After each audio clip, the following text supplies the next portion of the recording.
Welcome back, my friends, to TFT Hyperroll with Artark. The next 3 videos revolve not around a build, but around a person. And I'll explain that a little later in the match, but for now, graphic. You know the drill, come on, do it, do it! Okay, you did it, or you didn't, I don't know. But let me set the background for this video first. My plan when I went into this video was to try and get footage for the video I did earlier this week that was showing a bunch of builds. And I wanted some additional footage for the Ionia Challenger build. So I went into this game 100% planning doing Ionia Challenger.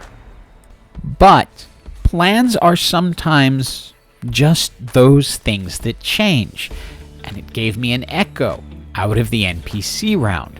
So now I'm wondering, okay, is this another opportunity to do Piltover? Which, if you get, do not pass up. It's a nearly guaranteed win.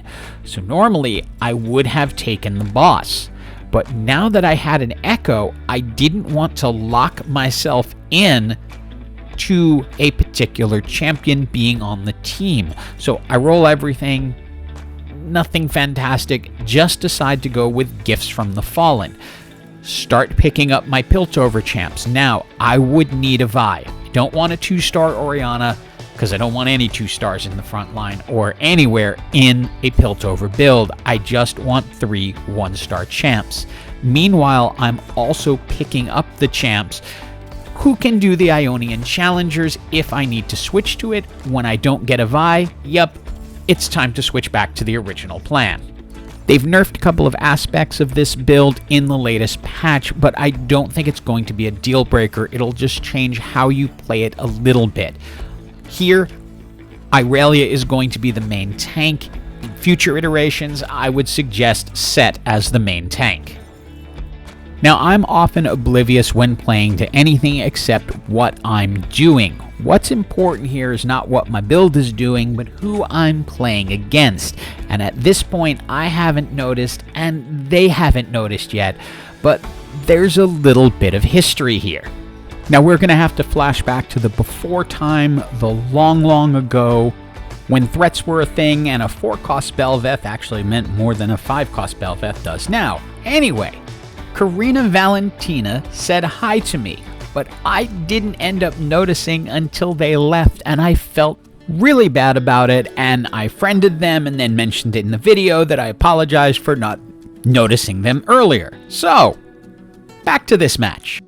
This time I was paying attention to the chat and noticed Karina Valentina say that she sniped me, and that's because I had just ended up losing to her, and so I say hello. Back to the gameplay, we are building out kind of the classic Ionia Challengers, where we're getting all the challengers. We have Warwick up front, who's pairing up with Sett to be the Juggernaut. We have Samira and Irellia doing their thing. You can expect to win early with this build. Item-wise, love to get Sunfire Capes in the front line, and that is because this is a fast kill build, so you want the anti-heal and anything that will speed up combat in general. And of course, Karina and I are now going to have a full conversation in front of everyone else about what's going on in our lives. And again, you can pretty much expect to win early with this build. It's pretty easy to 2-star your 1-cost champions. Normally, I would like to bring in a Jhin, but it was working really well with just the challengers that I wasn't going to change that. It's time for the second set of augments, and it's a real easy choice. I just like grabbing healing orbs when I see it, especially in this build, since your backline is often going to be doing a lot of damage and your front line isn't necessarily that strong. So it helps to keep them up, getting those little 300 burst heals.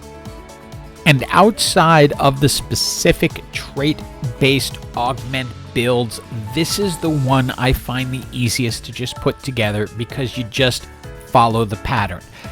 Challengers, Ionia, you keep in Jhin pretty much until you get Yasuo, then bring him in to substitute and you're good to go. Item-wise, I like to get Deathblade onto Yasuo, although I could have gone with Bloodthirster and then Infinity Edge. That might have been a better combination, but I was thinking with the healing orbs, I was in pretty good shape in terms of healing so that I didn't necessarily need the Bloodthirster for this. And as of this point, Karina and I sit alone in the top 2. She is the only one who has beaten me, but people have noticed our conversation and someone decides to add in the quote, "Have you ever just tried sitting down with your kids and hitting them?" Now they attribute it to Peter Griffin. I'm sure some of you caught it, and I hate to be that guy, but this. Have you ever tried simply turning off the TV, sitting down with your children, and hitting them? I wasn't going to get into a geek fight in-game, but it's Futurama. It's Bender from Futurama. Come on. Nerd fight aside, it's still Karina and I on top of this game. She is the only one who has beat me, and her comp is really strong, but this one is also extremely consistent. Since we're in the Scuttle Crabs, we picked up a ton of items, which I will deal with in a moment, but we're going to re-roll all of these. Challenger Crest is nice, but only matters if you get 2, so don't go for that. Portable Forge, you get the chance for greatness. I was really hoping for a collector for Kai'Sa, as I had just picked her up and flipped the items over from Kalista. Since we 3-starred the Irellia, we'll go ahead, put the Spirit Visage on her, get a Static Shiv onto Kalista, so she's doing that from afar. Go ahead, put the Hand of Justice onto Kai'Sa, giving her a little bit more power, and then further tank up our Irellia. Again, I would change that for the new patch and probably go with Sett. The 6th Challenger is a real solid power spike and fairly easy to hit, as you don't need a 5 cost for it.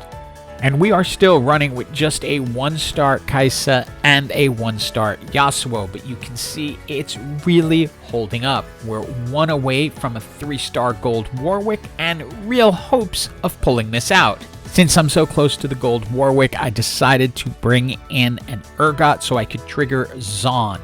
Then go ahead, the Quicksilver for Yasuo so he won't get held up by anything. I'd love to get a really good healing item out of this, because while the 300 is good, it's not necessarily perfect, but instead we can just go with the Ionic Spark on Warwick, since he is going to be in people's faces, and Kai'Sa and Kalista are doing magic damage. And we continue just flying along. Kai'Sa is still a force to be reckoned with. Her mana has been nerfed slightly, but it really doesn't have an impact once the Rage Blade gets going. The only problem is we have not yet 2-starred the Yasuo or the Urgot, so we have a couple of weak links, and this Slayer team is able to end up taking us down, but it did lead us into the top 4, with only Karina ahead of us. I have a gold 3-star Warwick locked under the items. We're going to grab the Spear of Sojin since I already have the Static Shiv on Kalista. Normally I would get that for Kai'Sa, but we can go ahead, put the Rage Blade and the Spear of Sojin onto Kalista. When she casts, she's going to send extra spears out so she can run things more quickly. And we run smack dab into Karina, who is running Shadow Isles, and she's got the 3-star Maokai and the 3-star Viego, the 2-star Senna in the corner, but we've now got our gold Warwick, our gold Irellia, and we've 2-starred the Yasuo.